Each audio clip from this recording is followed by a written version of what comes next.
जय Hind defence lovers. आज की टॉप हेडलाइंस कुछ इस प्रकार है। भारतीय नौसेना के लिए लॉन्च हुई एक नई next generation offshore patrol vessel. Bharat की स्मॉल फायर आर्म्स फैक्ट्रीज में मेजर प्रॉब्लम्स। मुंबई के स्टार्टअप ने एक महत्वपूर्ण क्रिटिकल मिसाइल टेक्नोलॉजी में दूसरी कंट्रीज की मोनोपोली को किया ब्रेक। ईरान के खिलाफ कई महीनों से तैनात यूएस के यूएसएस अब्राहम लिंकन के कुछ सेलर्स हैं डिप्रेस्ड।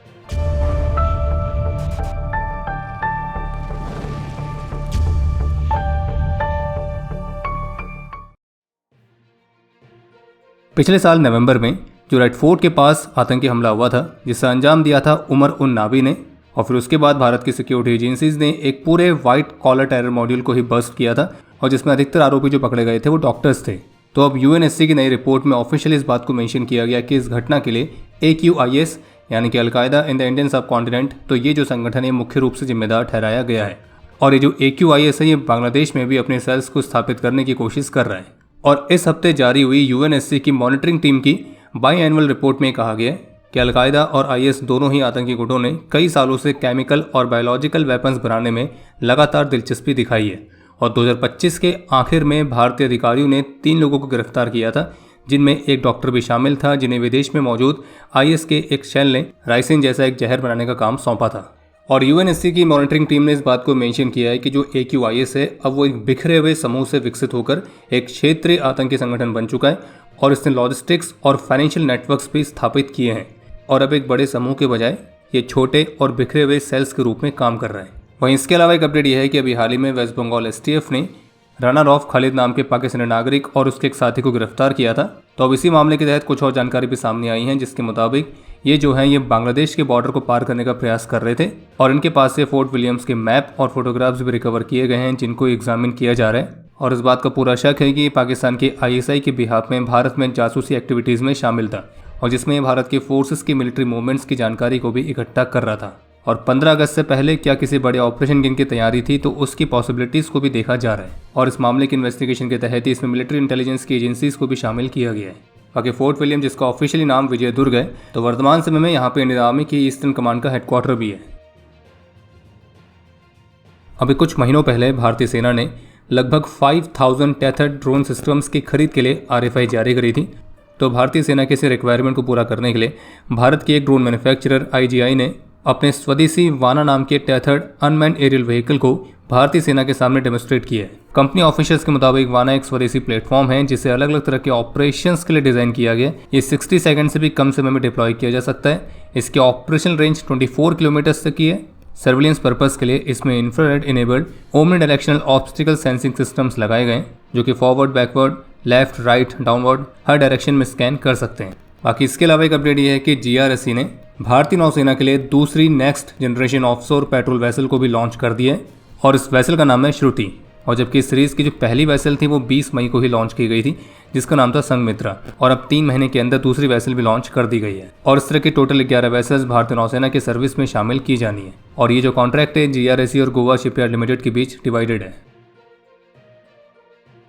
पार्लियामेंट्री पैनल की रिपोर्ट के मुताबिक भारत की जो स्मॉल आर्म्स फैक्ट्रीज हैं, तो वो कई अलग अलग तरह की प्रॉब्लम्स का सामना कर रही हैं, जिसमें इंडियन आर्म फोर्सेस की तरफ से कम डिमांड, एक अंडर यूटिलाइज प्रोडक्शन कैपेसिटी, एक नए वेपन को विकसित करने के असफल प्रयास, हाई कॉस्ट माउंटिंग इन्वेंट्री, तो ये सभी प्रॉब्लम्स भी इसमें शामिल है।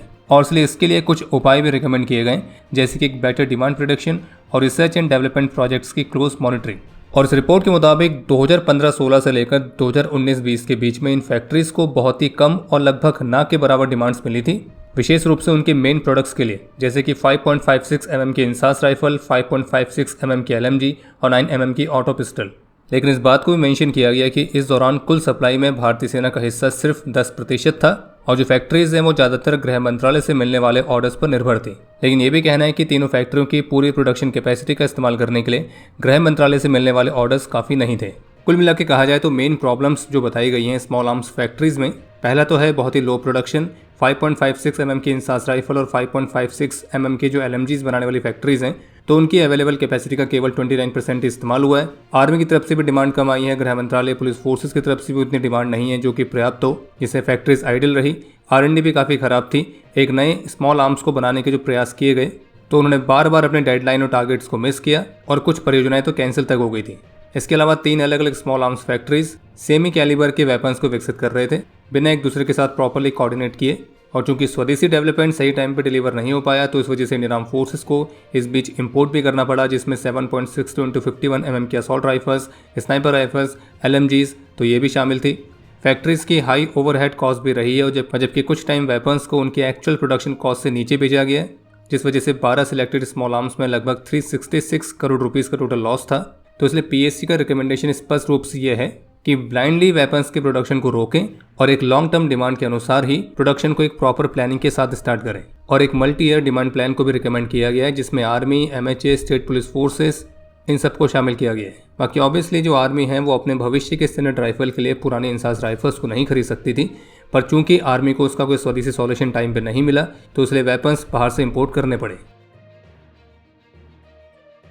मुंबई बेस्ड एक स्टार्टअप जिसका नाम है टेक्नो डिफेंस प्राइवेट लिमिटेड, तो इन्होंने DRDO के सपोर्ट के साथ इंफ्रारेड मिसाइल सीकर्स के लिए स्वदेशी तौर पर जूल थॉमसन कूलर को विकसित किया है। और एक छोटा सा component highly specialised defence technology के मामले में दूसरे कंट्रीज पर से भारत की निर्भरता को काफ़ी महत्वपूर्ण तरीके से कम करने में मदद कर सकता है। ये जो कंपोनेंट है इसका मेन काम होता है जब आपको बिना कोई मूविंग मैकेनिकल पार्ट्स का इस्तेमाल किए बहुत ही लो टेम्परेचर चाहिए, और ये infrared sensors, missile seekers, space instruments, cryogenic systems, thermal imaging systems तो इनमें इस्तेमाल किया जाता है। और जो इंफ्रारेड मिसाइल सीकर्स होते हैं तो उनके जो सेंसिटिव डिटेक्टर हैं वो तब और बेहतर परफॉर्म करते हैं जब वो बहुत ही लो टेम्परेचर पर कूल रहें। और लगभग 10 ग्राम के इस छोटे से कंपोनेंट पर कई दशकों से अमेरिका, फ्रांस, इजराइल तो इन देशों की मोनोपोली थी, जिसे मुंबई के इस स्टार्टअप ने तोड़ दिया है। इस परियोजना की शुरुआत हुई थी 2017-18 में डॉक्टर प्रवीण सालिंकर की लीडरशिप के अंडर, जो कि फॉर्मर DRDO लेबोरेटरी डायरेक्टर भी हैं, और इस प्रोग्राम को DRDO ने TDF प्रोग्राम के माध्यम से सपोर्ट किया और 2023-24 तक इस स्वदेशी कूलर को विकसित करके इसे इवैल्यूएशन के लिए DRDO को हैंडओवर किया गया था। और कंपनी ने एक miniature dual flow self regulating JT cooler design किया है, जो कि high performance cooled infrared detectors में इस्तेमाल किया जाएगा।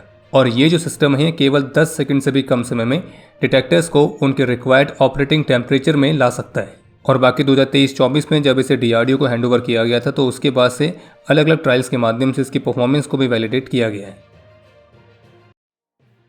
नेपाल की इंटेलिजेंस एजेंसीज की तरफ से ही इस बात का खुलासा किया गया है कि नेपाल के सुनसरी जिले में 26 जुलाई को जो सांप्रदायिक हिंसा हुई थी तो उसमें पाकिस्तानी ISI के शामिल होने के सबूत सामने आए हैं। इस हिंसा को पाकिस्तान से आए एक कट्टरपंथी मौलाना ने भड़काया था और इस मामले पर नेपाल की इंटेलिजेंस एजेंसी ने अपनी रिपोर्ट नेपाल के गृह मंत्रालय को सौंपी है, जिसमें विदेशी मौलानाओं की गतिविधियों और सीमावर्ती इलाकों में संभावित नेटवर्क की जांच करने की सिफारिश की गई है।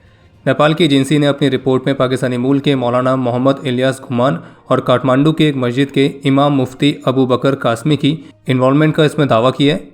और इसके अलावा कुछ विदेशी धार्मिक लोगों ने भारत की सीमा से सटे हुए संवेदनशील इलाकों का भी दौरा किया था, हालांकि इनकी मौजूदगी और वहां हुई हिंसा के संबंधों को आपस में नहीं जोड़ा गया है। और ऐसे भी इनपुट्स हैं कि जो पाकिस्तान की ISI है वो काफ़ी लंबे समय से भारत नेपाल की सीमा पर एक्टिव है और ISI इस एरिया की डेमोग्राफी को बदलने की कोशिश कर रही है, जिसके लिए बड़े पैमाने पर बॉर्डर एरियाज पर मस्जिद और मदरसों का निर्माण किया गया है और जिनका इस्तेमाल भारत में गैर कानूनी गतिविधियों को अंजाम देने के लिए किया जाता है।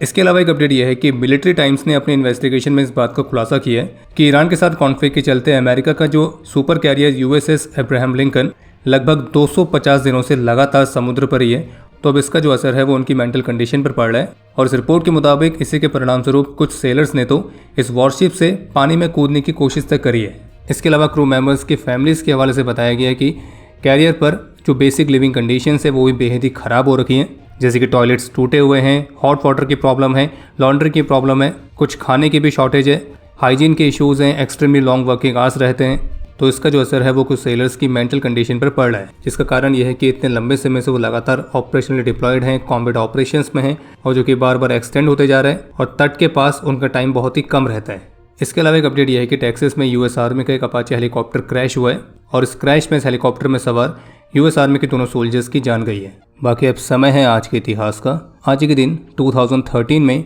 INS सिंधु रक्षक सबमरीन के साथ हुई दुर्घटना में इंडियन नेवी के 18 वीरों ने अपना सर्वोच्च बलिदान दिया था और हमारे इन वीरों के नाम हैं lieutenant commander Nikhilesh Pal, lieutenant commander Alok Kumar, lieutenant commander R Venkateraj, petty officer Sanjeev Kumar, petty officer T Sinha, leading seaman Kewal Singh, leading seaman Sitaram, seaman Sunil Kumar, seaman D Prasad, seaman Amit K Singh, seaman Atul Sharma, seaman Vikas E, seaman N Deori, seaman M Haldar, seaman Vishnu V, seaman Rajesh और seaman L Lawrence. आज के दिन 2002 में जम्मू कश्मीर में अपने अदम्य साहस और वीरता का परिचय देते हुए कैप्टन संजीव पाठक और सूबेदार हजारी लाल ने अपना सर्वोच्च बलिदान दिया था। आज के दिन 1991 में 4 असम राइफल्स के rifleman Dharmesh Singh, rifleman Lalthon Gangte, rifleman Vankhalian और राइफलमैन बहादुर सिंह रावत ने अपना सर्वोच्च बलिदान दिया।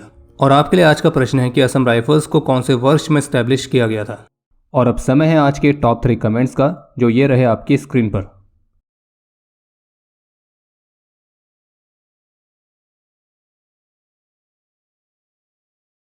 उम्मीद है आपको आज का एपिसोड पसंद आया होगा। पसंद आया तो वीडियो को लाइक करना ना भूलें।